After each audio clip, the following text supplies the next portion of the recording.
in ko je padla beseda in ideja za Rožnik, je potem bilo to dobro sprejeto in mislim, da so se dobro odločili. Kaj bi Ljubljana brez Rožnika, brez teh lepih gozdov, brez tega prijetnega stičišča med urbanim in naravnim in samo naravo. Morda bi s tem začel to svojo oceno 4-letnega mandata, predtem bi pozdravil vso svojo ožjo in širšo ekipo. Med nami so vsi, ki so zadnja leta kreirali politiko in delo v ožjem in širšem sestavu ministrstva. Jaz sem vedno deloval kot ekipa. Nekaj kolegov je začelo ta mandat, z menoj pa so šli na druge izzive in tisti, ki ste zdržali z mano do konca, se vam za to zahvaljujem. Bilo mi je v užitek in čas, da sem lahko delal z vami.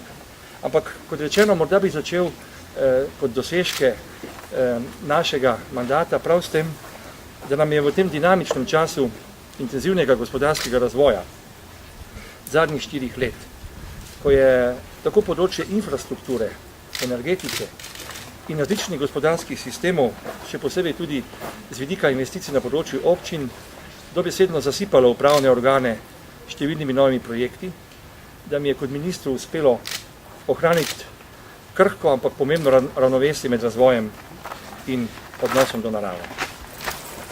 Ta ključna paradigma tega mandata, ki je tudi usmeritev Evropske unije, je bila mogoča tudi zato, ker v Sloveniji že obstaja visoka raven političnega soglasja, da razvoj da, ampak ne na ceno in na škodo narave.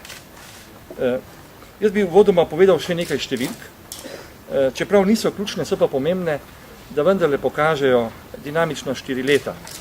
Razumljivo je, da bom v svojem nastopu govoril o dosežkih, ki smo jih pač, kot sem jih videl skozi svoje oči in oči svojih sodelavcev in sodelavk. Če boste pa videli kako drugače, bomo pa na vaše vprašanje seveda odgovarjali. Prav tako sem vesel, da sta se mojemu povabilu odzvali gospa Nina Štrovs in Lidija Živčič, predstavnici dveh zelo, najbolj aktivnih nevladnih okoljskih organizacij, ki sta kritično, ampak zelo profesionalno spremljali naše delo vsa ta leta. Na nekaj številk bom šel. V Sloveniji trenutno deluje 190 čistilnih naprav. Pokriva 1 570 000 populacijskih enot.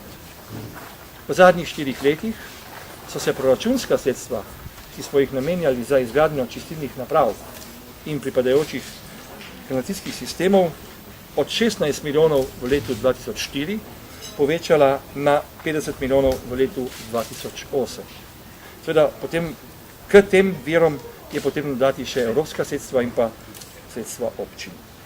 To vsekakor dokazuje, da smo bili priča in smo še vedno priča zelo živahnemu investicijskemu ciklusu na področju tega segmenta komunalne infrastrukture v Republiki Sloveniji. V zadnjih 4 letih je Ekosklad, ki ga sam pokrivam tudi v funkciji predsednika nadzornega sveta, dodelil 100 milijonov evrov zelo ugodnih kreditov, ki so v več kot 60% šli v smer tistih projektov, ki zmanjšujejo emisije toplogrednih plinov. Kolegi na skladu so nam računali, da so na podlagi teh investicij se je zmanjšala emisija toplogrednih plinov za 48 000 ton CO2. V tem mandatu je tudi uspel zame zelo pomemben projekt, da je v letošnjem letu 2100 družin prejelo subvencijo, ko so šle ali v nakup ali pa obnovo njihovega stanovanja. Ta projekt smo pravzaprav v celoti zagnali v tem mandatu, smo ga pa naslonili na nekatere druge oblike aktivne stanovanjske politike. Danes bi vas tudi prosil za razumevanje, ker nameravamo z direktorjem stanovanjskega sklada na posebni tiskovni konferenci govoriti o področju stanovanjske politike, da sam podrobneje tega ne bi odpiral, če bo pa kakšno vprašanje, pa seveda z veseljem nam odgovoril. V tem mandatu smo naredili pomemben premik na področju prostorske zakonodaje. Tukaj so bili premiki najbolj globoki, so bili zakonodajni, so bili organizacijski in so bili potem seveda tudi vsebinski. S temi spremembami smo uspešno odprli nov ciklus v slovenskih občinah, kajti številne so šele po sprejemu zakona o prostorskem načrtovanju šle v spremembe njihovih prostorskih aktov. Jaz sem bil skupaj s sodelavci veliko časa na terenu, veliko smo se srečevali z župani in občinskimi strukturami in smo torej prav v področju okoljske oziroma prostorske zakonodaje občin dali poseben poudarek. To so torej ti štirje,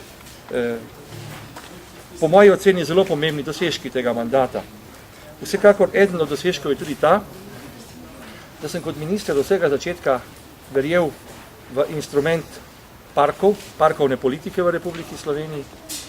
Bil sem iniciator, da se ustanovi Kamniško-Savinjski park, morda bo potrebno še leto ali dve, da ga ustanovimo. Uspešno sem iniciiral že dolgoletno idejo, da dobimo krajinski park Ljubljansko barje.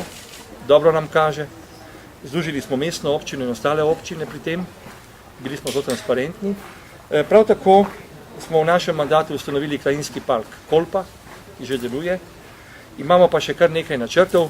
Prav tako pa smo tudi v področju parkovne politike in Nature 2000, ki je pa drug element tega področja, dali posebni poudarek. Jaz si kot uspeh štejem, da mi je uspelo v 4 letih z vztrajnostjo in argumenti prepričati ne samo župane, ampak tudi moje kolege v vladi, v vladnih strukturah, da je instrument Natura 2000 razvojna priložnost za Slovenijo, ne pa njena omejitev. Zagotavljam vam, da ni bilo lahko, ampak sedaj tudi, ko gremo po obiskih po Evropi in ko ugotavljamo, na kakšen način nam smo uspeli tudi v ta instrument varovanih območjih, ki pa ne pomenijo ovire za razvoj, prepričati tudi lastnike, da je bil to velik uspeh.